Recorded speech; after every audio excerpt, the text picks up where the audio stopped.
Hi! ఈరోజు నా కూతురు అడిగింది, మమ్మ నా కోసం సోయా చిల్లీ మ్యాగీ చేసి పెట్టవా అని. సరే మరి, నువ్వు స్కూల్ నుంచి రాగానే వేడి వేడిగా చేసి పెడతాను అన్నా. మరి మాట తప్పకూడదు కదా.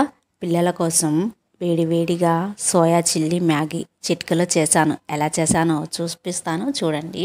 చాలా అంటే చాలా బాగుంటుంది. కంపల్సరీగా మీరు నేను చూపించిన పద్ధతిలో చేయండి. ఫస్ట్ ఇక్కడ one cup soya hot water వేసేసి ఒక 5 నిమిషాలు నానబెట్టుకోవాలి. 5 నిమిషాల తర్వాత ఎక్స్ట్రా వాటర్ అనేది తీసేసి అందులో రుచికి సరిపడా సాల్ట్, సాస్, కార్న్ఫ్లోర్ వేసేసి మంచిగా మిక్స్ చేసుకున్న తర్వాత పొయ్యి మీద కడాయి పెట్టేసి డీప్ ఫ్రైకి సరిపడా ఆయిల్ అనేది వేసేసి ఆయిల్ బాగా వేడెక్కిన తర్వాత మీడియం ఫ్లేమ్లో పెట్టేసి కార్న్ఫ్లోర్ కలిపిన సోయా ఆయిల్లో డీప్ ఫ్రై చేసుకున్న తర్వాత పక్కన పెట్టుకోవాలి. సోయా చిల్లీ మ్యాగీ అన్న సోయా అయితే ఫ్రై చేసుకున్నాను.